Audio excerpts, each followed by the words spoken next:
नमस्कार मंडळी, स्टार प्रवाहावरील तू ही रे माझा मितवा या मालिकेच्या पुढील भागामध्ये आपण पाहणार आहोत की नेहमीप्रमाणे रात्रीच्या वेळी अर्णव हा खाली झोपलेला असतो आणि त्याच वेळेस ईश्वरीही अर्णवला बोलते, अर्णव सर तुम्ही खाली का झोपला आहात, माझ्या शेजारी बेडवर झोपा. आणि तेव्हा अर्णव देखील अतिशय आनंदित होतो आणि बोलतो, म्हणजे आजपासून आपण दोघे नवरा बायको आहोत तर. आणि त्याच वेळेस ईश्वरी देखील होकार देते आणि ती विचारामध्ये पडलेली असते. त्यानंतर आपण पाहतो ईश्वरी ही आजीकडे जाते आणि बोलते, आजी मला पूर्ण विश्वास आहे की मी तुमचे मन जिंकल्याशिवाय राहणार नाही, तुम्ही फक्त मला एक मौका देऊन बघा.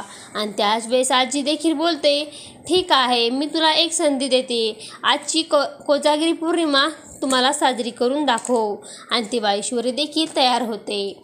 आणि त्यानंतर आपण पाहतो वल्लरी ही लावण्याला बोलते, आजच्या कोजागिरी पौर्णिमेचा चंद्र हा ईश्वरीपर्यंत पोहोचलाच नाही पाहिजे आणि आजची पौर्णिमेची रात्र ही ईश्वरीसाठी अमावास्येची रात्र ठरली पाहिजे.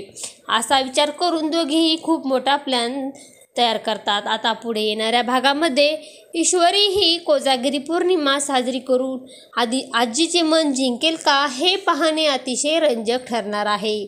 तू ही रे माझा मितवा या मालिकेचे सर्व अपडेट पाहण्यासाठी आपल्या चॅनलला लाईक करा, शेअर करा आणि सबस्क्राईब करायला विसरू नका. धन्यवाद.